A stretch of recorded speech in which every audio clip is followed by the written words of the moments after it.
બાયડ તાલુકામાં બુધવાર રાત્રે અને ગુરુવાર સવાર સુધી 3 ઇંચથી વધુ વરસાદ વરસ્યો હતો, જેથી કોસના છાપરા ખાતે આવેલ નદીમાં નવા નીર આવ્યા હતા. કોસના છાપરા ખાતે આવેલી નદી બંને કાંઠે વહેતી જોવા મળી હતી, જેથી આજુબાજુના પ્રજાજનોને તેમજ ખેડૂતોમાં ખુશીની લાગણી જોવા મળી હતી. આજુબાજુમાં ખેતરમાં કરાવેલ બોર કુવામાં પાણી જોવા મળ્યા હતા.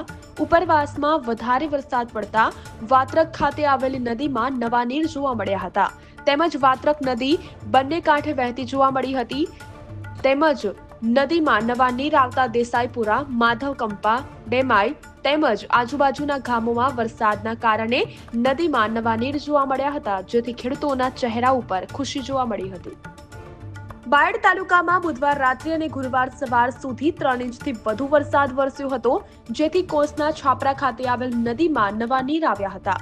કોસના છાપરા ખાતે આવેલી નદી બંને કાંઠે વહેતી જોવા મળી હતી, જેથી આજુબાજુના પ્રજાજનોને તેમજ ખેડૂતોમાં ખુશીની લાગણી જોવા મળી હતી. આજુબાજુમાં ખેતરમાં કરાવેલ બોર કુવામાં પાણી જોવા મળ્યા હતા. ઉપરવાસમાં વધારે વરસાદ પડતા વાત્રક ખાતે આવેલી નદીમાં નવા નીર જોવા મળ્યા હતા. તેમજ વાત્રક નદી બંને કાંઠે વહેતી જોવા મળી હતી. તેમજ નદીમાં નવા નીર આવતા દેસાઈપુરા, માધવકંપા, ડેમાઈ તેમજ આજુબાજુના ગામોમાં વરસાદના કારણે નદીમાં નવા નીર જોવા મળ્યા હતા, જેથી ખેડૂતોના ચહેરા ઉપર ખુશી જોવા મળી હતી.